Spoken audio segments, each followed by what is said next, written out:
Hola, ¿cómo están?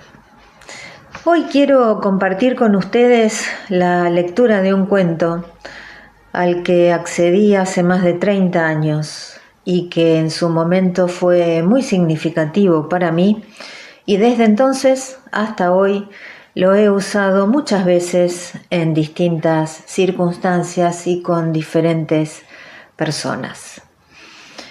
Es un cuento de Jorge Bucay que se llama El elefante encadenado y dice así: cuando yo era chico me encantaban los circos y lo que más me gustaba de los circos eran los animales. También a mí, como a otros, después me enteré, me llamaba la atención el elefante. Durante la función, la enorme bestia hacía despliegue de peso, tamaño y fuerza descomunal, pero después de su actuación y hasta un rato antes de volver al escenario, el elefante quedaba sujeto solamente por una estaca clavada en el suelo. Sin embargo, la estaca era solo un minúsculo pedazo de madera apenas enterrado unos centímetros en la tierra. Y aunque la cadena era gruesa y poderosa, me parecía obvio que ese animal, capaz de arrancar un árbol de cuajo con su propia fuerza, podría con facilidad arrancar la estaca y huir. El misterio es evidente. ¿Qué lo mantiene entonces? ¿Por qué no huye? Cuando tenía 5 o 6 años, yo todavía confiaba en la sabiduría de los grandes. Pregunté entonces a algún maestro, a algún padre o a algún tío por el misterio del elefante. Alguno de ellos me explicó que el elefante no se escapaba porque estaba amaestrado. Hice entonces la pregunta obvia: si está amaestrado, ¿por qué lo encadenan? No recuerdo haber recibido alguna respuesta coherente.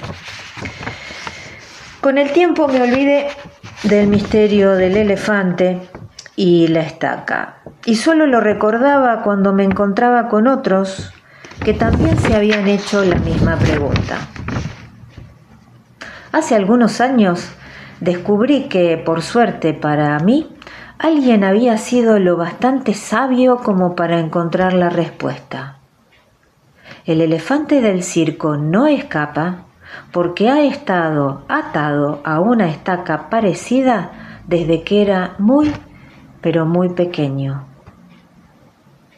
Cerré los ojos y me imaginé al pequeño recién nacido sujeto a esa estaca. Estoy segura de que en aquel momento el elefantito empujó, tiró y sudó tratando de soltarse. Y a pesar de todo su esfuerzo, no pudo. La estaca era ciertamente muy fuerte para él. Juraría que se durmió agotado y que al día siguiente volvió a probar, y también al otro día y al que le seguía.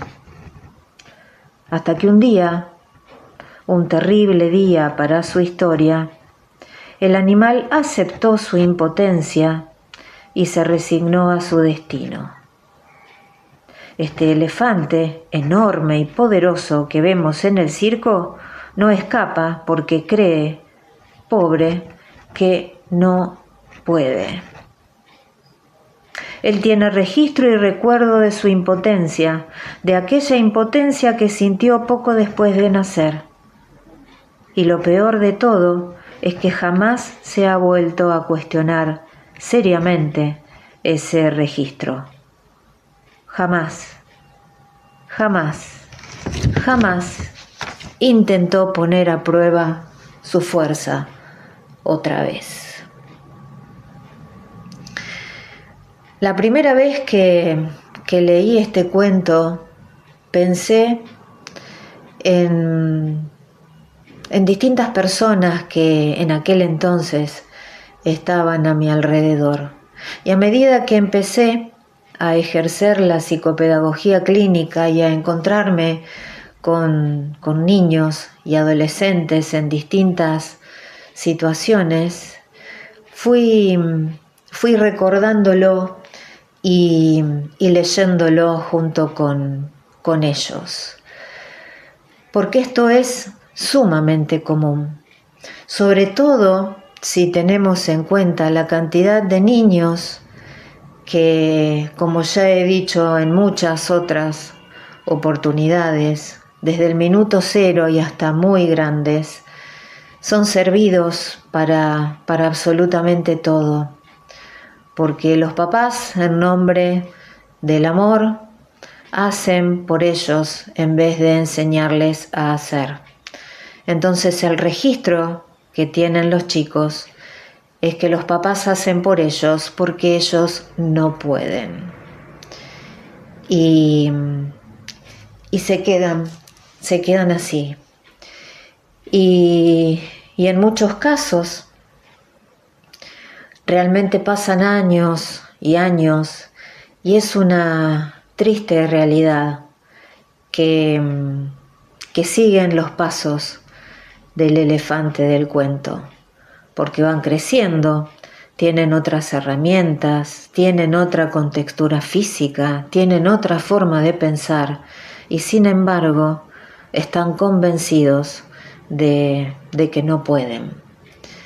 Y entonces, haciendo una comparación, estaríamos ante la situación de que quienes están o cumplen la función de estaca son los mismos papás, que los atan a ellos, haciéndoles creer, sentir, pensar que tienen que hacer por ellos porque ellos no pueden, porque son chiquitos, porque es riesgoso, porque un rosario de justificaciones a modo de excusa.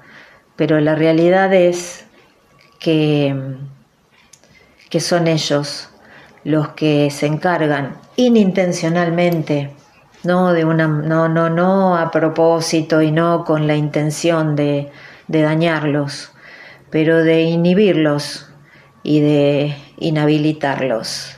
Y tarde o temprano llega un momento en el que, por la edad que esos hijos tienen, porque ya no son más niños, a veces ya tampoco son adolescentes, son jovencitos y siguen en la misma posición. Entonces los papás plantean, uy, bueno, pero ya está grande y debería hacer, sin darse cuenta de que son ellos los que no le permitieron, los que no le facilitaron el aprendizaje de hacer las cosas por sus propios medios. Entonces la idea es poder pensar, poder replantearse de qué manera nos comportamos para con nuestros hijos y enseñarles acerca de los desafíos y de animarse y de atreverse y a que es necesario el error para seguir aprendiendo, porque así como dice el dicho de que el que no arriesga no gana, es una realidad indiscutible que el que no hace no logra.